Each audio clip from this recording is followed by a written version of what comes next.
اور اسی طرح حضرت ابو سعید خدری رضی اللہ عنہ سے روایت ہے کہ حضور نبی اکرم صلی اللہ علیہ وسلم فرماتے ہیں کہ ویلن جہنم کی ایک وادی ہے جس میں کافر اس کی گہرائی تک پہنچنے سے پہلے 40 برس گرتا چلا جائے گا۔ 40 برس اتنی وہ گہرائی ہے اس ویلن، اس مقام جہنم کی جس کا نام ویلن ہے۔ اس طرح اس حدیث پاک میں سعود کا لفظ بھی آیا ہے، یعنی کفار کے لیے اور یہ برا کام کرنے کے لیے، کہ جہنم کے ایک پہاڑ کا نام ہے جس پر کافر 70 برس چڑھتا جائے گا، پھر اسی مدت میں نیچے آئے گا۔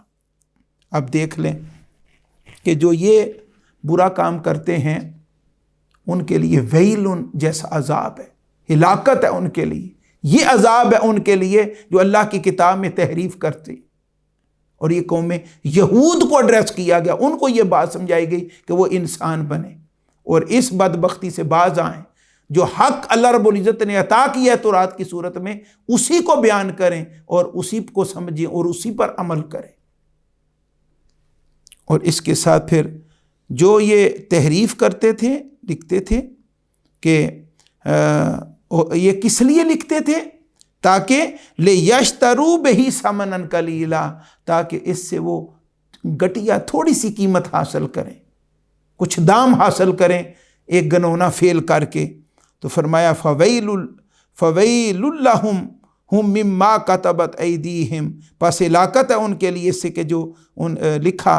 ان کے ہاتھوں نے، اور وَوَيْلٌ لَهُمْ مِمَّا يَكْسِبُونَ، اور ہلاکت ہے ان کے لیے کہ جو وہ کسب کرتے ہیں۔ یعنی اللہ رب العزت نے کنڈیم کیا، مسترد کیا،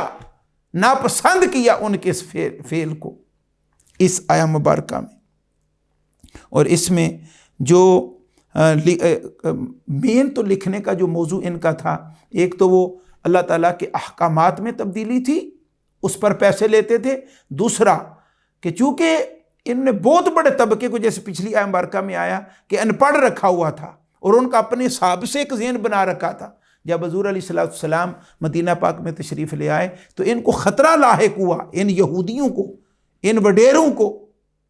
کہ جن لوگوں کے مال ہم ناحق کھا رہے ہیں، رشوتیں لے رہے ہیں اور اپنی مرضی کے فتوے جاری کر کے مال کما رہے ہیں، حضور علیہ السلام کو اگر یہ مان لیتے ہیں اور ایمان لے آتے ہیں تو ہمارے یہ بدبختی کے سارے دروازے بند ہو جائیں گے۔ تو انہوں نے حضور علیہ السلام کی شانوں میں بھی تحریف کی، اور اس حوالے سے مفسرین اور خاص طور پہ تفسیر مظہری میں جو بیان ہوا کہ یہودی علماء کو اپنی آمدنیوں اور رشوتوں پر زد پڑتی نظر آئی حضور علیہ السلام کی تشریف آوری سے، تو انہوں نے تورات میں آپ صلی اللہ علیہ وسلم کی صفات کو جو دیکھا تھا ان صفات کو تبدیل کرنا شروع کر دیا۔ اور وہ صفات کیا تھیں جو تورات میں بیان ہوئی تھیں اللہ رب العزت کی طرف سے، کہ حضور علیہ السلام بڑی جمیل صورت والے ہیں، حسین زلفوں والے ہیں، سرمگی آنکھوں والے ہیں، اور قد و قامت میں معتدل ہیں۔ اور انہوں نے جو تحریف کی اس میں کہ معتدل قد کی جگہ پر انہوں نے لکھ دیا لمبے قد والے، اور دوسرا سرمگی آنکھوں،